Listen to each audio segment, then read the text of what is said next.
Hello, ഇന്നത്തെ കഥയിലേക്ക് എല്ലാവർക്കും സ്വാഗതം. അങ്ങനെ ആകെ മൊത്തം അവശ നിലയിലാണ് ഷാരി ഉള്ളത്. കാരണം താരയെ തലക്കടിച്ചിട്ട് താര മരിച്ചു എന്നുള്ള ആ ഒരു വിശ്വാസത്തിൽ തന്നെയാണ് ഷാരി നിൽക്കുന്നത്. ആ സമയത്താണ് ഡ്രസ്സൊക്കെ ആയിട്ട് അങ്ങോട്ടേക്ക് സരയും അതുപോലെ മനോഹറും വരുന്നത്. അപ്പം മനോഹർ പറയുന്നുണ്ട്, നമുക്ക് അച്ഛനെ കാണിച്ച് സൈക്കാട്രിസ്റ്റിനെ കാണിച്ചാലോ ചോദിക്കുമ്പോൾ തന്നെ ഷാരി പറയുന്നുണ്ട്, അയ്യോ എനിക്കിനി ആരെയും കാണണ്ടേ.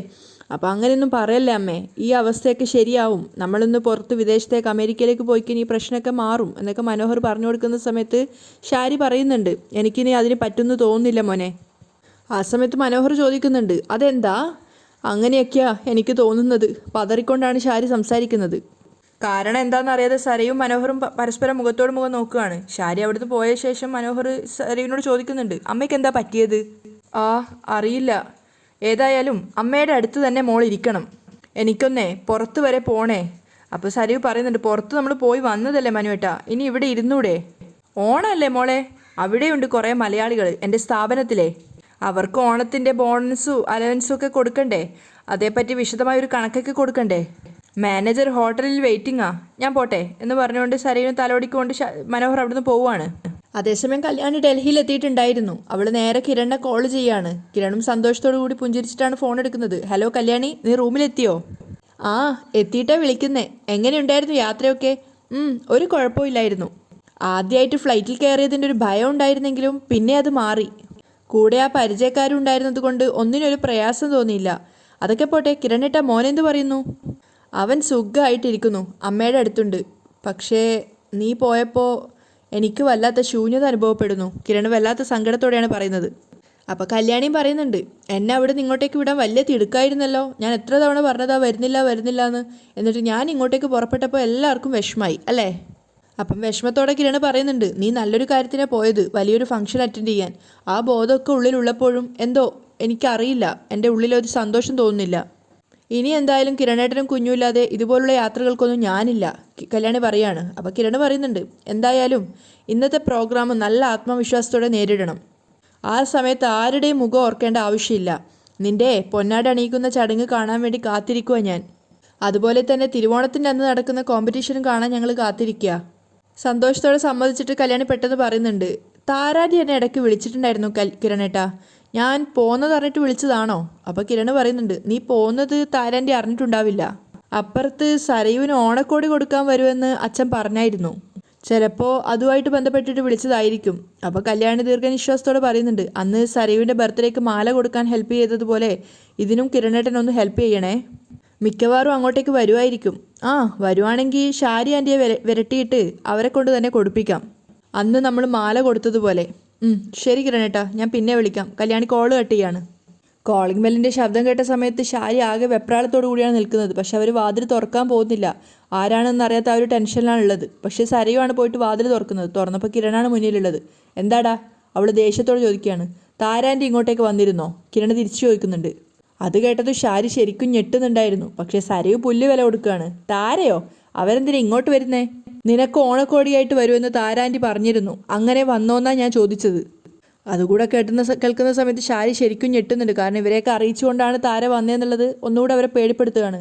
അപ്പോൾ സരയു ചോദിക്കുന്നുണ്ട്, അവരെന്തിനാ എനിക്ക് ഓണക്കോടി തരാൻ വരുന്നേ? അവൾ ആരാ എൻ്റെ? സരയു പുച്ഛത്തോടെ ചോദിക്കുകയാണ്. അപ്പോഴേക്കും അങ്ങോട്ടേക്ക് ഷാരി വരുന്നുണ്ട്. ഷാരിയെ കണ്ടതും കിരൺ അർത്ഥം വെച്ചിട്ട് പറയാണ്, അവരാരാ നിൻ്റെ എന്ന് ഇവിടെ പലർക്കും അറിയാം. അപ്പോഴേക്കും സരയു ദേഷ്യത്തോടെ ചാടിക്കടിക്കുകയാണ്. ആർക്കറിയാമെന്നാണ് ചോദിച്ചത്. ആ സമയത്ത് ഷാരി ചിന്തിക്കുന്നുണ്ട്, അവൾ മരിച്ചെന്നെങ്ങാൻ ഇവൻ അറിഞ്ഞാൽ ആ സമയത്ത് എല്ലാ സത്യങ്ങളും എൻ്റെ മോള് മനസ്സിലാക്കും.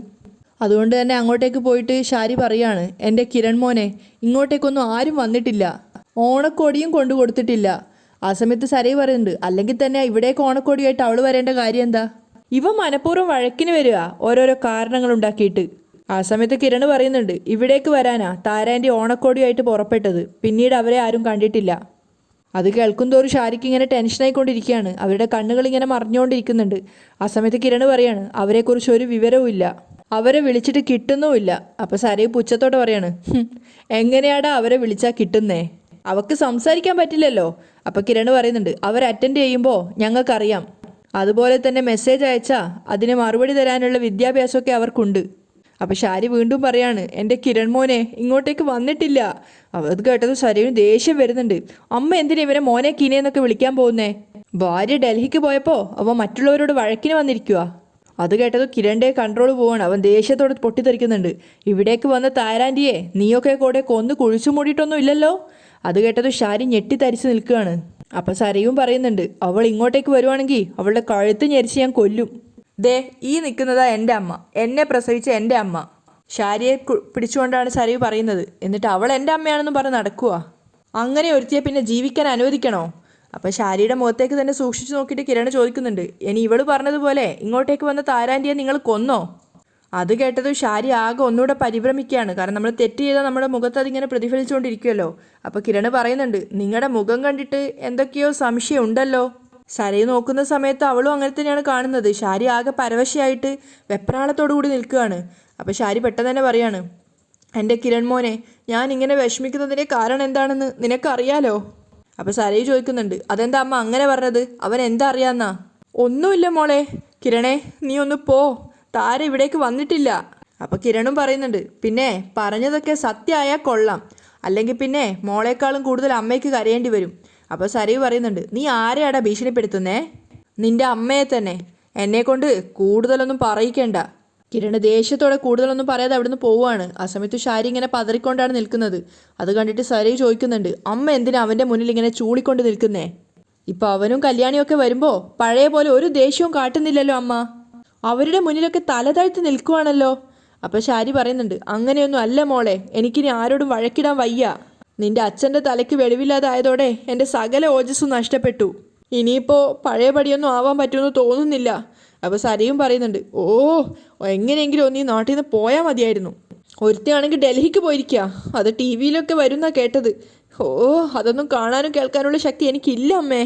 സരയു അകത്ത് കയറി പോയതിന് ശേഷവും ഷാരി ആകെ കൂടെ ടെൻഷനായി കരയാണ്. അവർ വിചാരിക്കുന്നുണ്ട്, അകത്ത് കിടക്കുന്നവളെ ഇനി എവിടെ കൊണ്ടുപോയാൽ തള്ളുക? എനിക്കൊന്നും അറിയില്ലല്ലോ എൻ്റെ ഈശ്വര. അവരാകെ കൂടെ പരിഭ്രമത്തിലാണ്. അതേസമയം ചന്ദ്രസേനൻ വീണ്ടും വീണ്ടും താരയെ വിളിച്ചുകൊണ്ടിരിക്കുന്നുണ്ട്. അങ്ങോട്ടേക്കാണ് കിരൺ വന്നത്.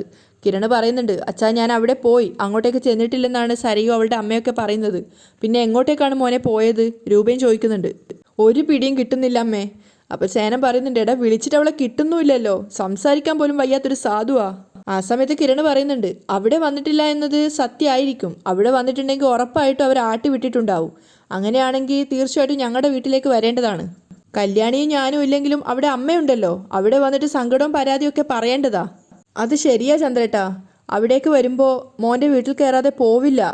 അപ്പം സേനൻ പറയുന്നുണ്ട്, പിന്നെ ഇത് എവിടെയായിരിക്കും പോയിട്ടുണ്ടാവുക? രൂപയെ രാഹുലിനെ സൂക്ഷിക്കണം.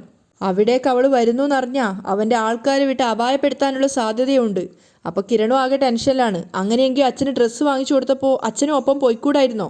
അപ്പോൾ സേനൻ പറയുന്നുണ്ട്, എടാ ഞാൻ ഡ്രസ്സ് വാങ്ങിച്ചു കൊടുത്തപ്പോൾ പോകുന്നല്ലാതെ എപ്പോഴാണ് പോകാമെന്നൊന്നും അവൾ എന്നോട് പറഞ്ഞിട്ടുണ്ടായിരുന്നില്ല. ഇനിയിപ്പോൾ ഞാൻ എവിടെ പോയാൽ അന്വേഷിക്കുക? അപ്പോൾ കിരണും വെപ്രാളത്തിലാണ്. കല്യാണിയുടെ വിജയം ആഘോഷിച്ചുകൊണ്ടിരിക്കുന്നവരുടെ ഇടയിലാണ് ഓണത്തിന് ഇതുപോലുള്ള വിഷമങ്ങളും വന്നിരിക്കുന്നത്. അപ്പോൾ രൂപ പറയുന്നുണ്ട്, ഉത്രാടത്തിനെ ഇവിടെ വരാമെന്ന് പറഞ്ഞതാ, ഇനിയിപ്പോൾ എവിടെയാണെന്ന് വെച്ചാൽ അന്വേഷിക്കാം, നമുക്ക് പോലീസിൽ പരാതിപ്പെട്ടാലോ? അപ്പോൾ സേനൻ പറയുന്നുണ്ട്, കുറച്ചു നേരം കൂടെ നമുക്ക് കാത്തു നിന്ന് നോക്കാം. അധിക സമയമൊന്നും അവൾ എങ്ങോട്ടും മാറി നിൽക്കില്ല.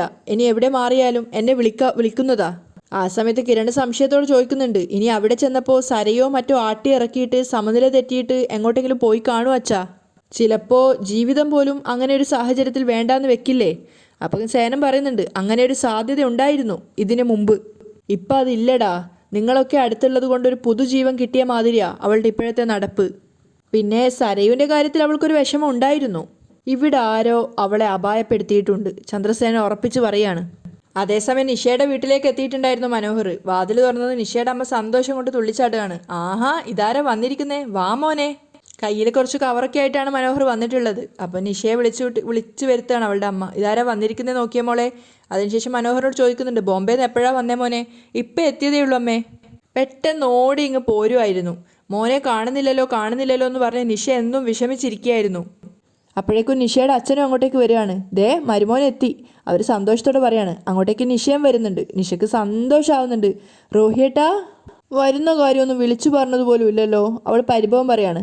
വിളിച്ചു പറഞ്ഞാൽ കാത്തിരിക്കും. അപ്പോൾ പിന്നെ സമയത്തിനെത്തിയില്ലെങ്കിൽ പിന്നെ വിളിയോട് വിളിയായിരിക്കും. അതൊഴിവാക്കാനാ സർപ്രൈസ് ആയിട്ട് വരാമെന്ന് കരുതിയത്. മനോഹർ സന്തോഷത്തോടെ പറയാണ്.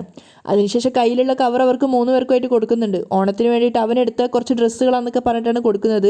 ഇനി ഇതിന് ശേഷം നമുക്ക് വീണ്ടും പർച്ചേസ് ചെയ്യാം, നിങ്ങൾക്ക് ഇഷ്ടപ്പെട്ടൊക്കെ സെലക്ട് ചെയ്യാമോ എന്നൊക്കെ പറയുന്നുണ്ട്. ആ സമയത്ത് നിഷയുടെ അച്ഛൻ പറയുന്നുണ്ട്, അതിൻ്റെ ഒന്നും ആവശ്യം ഉണ്ടായിരുന്നില്ല മോനെ, വെറുതെ എന്തിനാ പണം കളയുന്നത്? ഇതിപ്പോൾ നമ്മൾ ഓണത്തിനിട്ട് കഴിഞ്ഞാൽ വെറുതെ ഇവിടെ ഷെൽഫിൽ വെക്കുകയല്ലേ ചെയ്യുക, പണം ഇങ്ങനെ കളയേണ്ടെന്നൊക്കെ പറയുന്നുണ്ട്. ആ സമയത്ത് നിഷയുടെ അമ്മ പറയാണ്, എൻ്റെ മരുമോൻ എനിക്ക് ആദ്യമായിട്ട് എടുത്തു തന്ന ഡ്രസ്സാണ്, ഇത് ഞാൻ പൊന്നുപോലെ കൊണ്ടു നടക്കും, എല്ലായിടത്തും ഞാൻ ഇതന്നെ എടുത്ത് കാണിക്കും എന്നൊക്കെ പറയുന്നുണ്ട്. ആ സമയത്ത് മനോഹർ പറയാണ്, ഇതിപ്പോൾ ഞാൻ എൻ്റെ ഒരു ഇഷ്ടത്തിന് എടുത്തുവെന്നേ ഉള്ളൂ, ഇനി നിങ്ങളെല്ലാവരെയും കൂട്ടിക്കൊണ്ട് പോയിട്ട് പർച്ചേസ് ചെയ്യാം. അപ്പോൾ നിഷയുടെ അച്ഛൻ പറയും, ഞങ്ങളൊന്നും വരുന്നില്ല, മോനും മോളും കൂടെ പോയിട്ട് പർച്ചേസ് ചെയ്താൽ മതി. പിന്നെ ഇപ്പോഴും ഞാൻ പറയാണ്, അനാവശ്യമായിട്ട് പൈസ കളയേണ്ടെന്നൊക്കെ അയാൾ ഒന്നുകൂടെ ഉപദേശിച്ച് കൊടുക്കുകയാണ്. പക്ഷേ മനോഹർ പറയുന്നുണ്ട്, അതൊന്നും കുഴപ്പമില്ല, നിങ്ങളുടെ ഒരു സന്തോഷത്തിലാണല്ലോ ഇതൊക്കെ ചെയ്യുന്നതെന്നൊക്കെ. മാത്രമല്ല എനിക്ക് പെട്ടെന്ന് തന്നെ തിരിച്ചു പോകേണ്ട കാര്യമുണ്ടെന്ന് പറയുമ്പം നിഷ വിഷമിക്കുകയാണ്. ഇപ്പം തന്നെ തിരിച്ചു പോവുകയാണോ? ആ മോളൂ, എനിക്കിപ്പോൾ തന്നെ പോകണം. പിന്നെ എനിക്ക് അത്യാവശ്യമായിട്ട് ഈ ഓണത്തിൻ്റെ ബോണസും കാര്യങ്ങളൊക്കെ എൻ്റെ ജോലിക്കാർക്കൊക്കെ കൊടുക്കാനുണ്ടല്ലോ. ആ സമയത്ത് എങ്കിൽ പിന്നെ മോളൂടെ കൂടെ പോയിക്കോ എന്നൊക്കെ നിഷയുടെ അമ്മ പറയുന്നുണ്ട്. മരുമോനെ പിരിഞ്ഞിരിക്കാൻ വയ്യെങ്കിൽ മോളൂടെ പോയിക്കോ എന്ന്. ആകെ മനോഹർ പെട്ട അവസ്ഥയിലാണ്. ആ സമയത്താണ് നിഷയുടെ അച്ഛൻ പറയുന്നത്, ഇങ്ങനെ ജോലി സംബന്ധമായ കാര്യത്തിന് പോകുമ്പോൾ മോള് കൂടെ പോകണ്ട, മോളെ ശ്രദ്ധിക്കാനൊന്നും അപ്പോൾ റോഹിക്ക് പറ്റുന്നേ വരില്ല. അപ്പോൾ അത് കേട്ടത് തന്നെ മനോഹറിൻ്റെ സന്തോഷമായി. അപ്പോൾ വേഗം തന്നെ മനോഹറും പറയാണ്, എനിക്ക് മോളുവിൻ്റെ കാര്യങ്ങളൊന്നും ശ്രദ്ധിക്കാൻ പറ്റില്ല, അവിടെ എത്തിക്കഴിഞ്ഞാൽ അവിടുത്തെ ഓരോ ജോലിക്കാരുടെ കാര്യങ്ങളും പണമൊക്കെ നോക്കുന്ന തിരക്കിലായിരിക്കുമല്ലോ, അത് കഴിഞ്ഞ് വന്ന് നമുക്ക് അടിച്ച് പൊളിക്കാമെന്നൊക്കെ പറയാണ്. അങ്ങനെ മനസ്സോടെയാണെങ്കിൽ നിഷ സമ്മതിക്കുന്നുണ്ട്. അതിനുശേഷം കുറച്ച് നേരം അവൻ്റെ കൂടെ സ്പെൻഡ് ചെയ്യാൻ വേണ്ടിയിട്ട് അവനെ വിളിച്ചു കൂട്ടിക്കൊണ്ട് റൂമിലേക്ക് പോവുകയാണ്. അവർ രണ്ടുപേരും അകത്തേക്ക് പോയപ്പോൾ നിഷയുടെ അമ്മ പറയുന്നുണ്ട്, എന്തായാലും കിട്ടിയത് നല്ലൊരു മരുമോനെയാണ്. അതെ, പക്ഷേ മൂത്തവളുടെ കാര്യം ഓർക്കുമ്പോഴാണ് ഒരു സങ്കടം. നിഷയുടെ അച്ഛൻ പറയുന്നുണ്ട്, അവളുടെ കാര്യം ഇനി ഇവിടെ മിണ്ടിപ്പോവരുത്, നമുക്കിനി 2 മക്കളാ, ഒന്ന് നമ്മുടെ സ്വന്തം മോളും പിന്നെ നമ്മുടെ മരുമോനും. പുകഞ്ഞ കൊള്ളി പുറത്ത്, ഇനി കാണാനും ബന്ധം കൂടാനും ഒന്നും ശ്രമിക്കണ്ട, ഞാൻ എൻ്റെ മരുമോൻ എന്തെങ്കിലും ഉണ്ടാക്കി കൊടുക്കട്ടെ എന്നും പറഞ്ഞുകൊണ്ട് അവർ അടുക്കളയിലേക്ക് പോവുകയാണ്. അതേസമയം ഡൽഹിയിൽ കൾച്ചറൽ ഫെസ്റ്റിവലിൽ നമ്മുടെ കല്യാണിയെ ആദരിക്കുന്ന ചടങ്ങ് നടക്കുകയാണ്.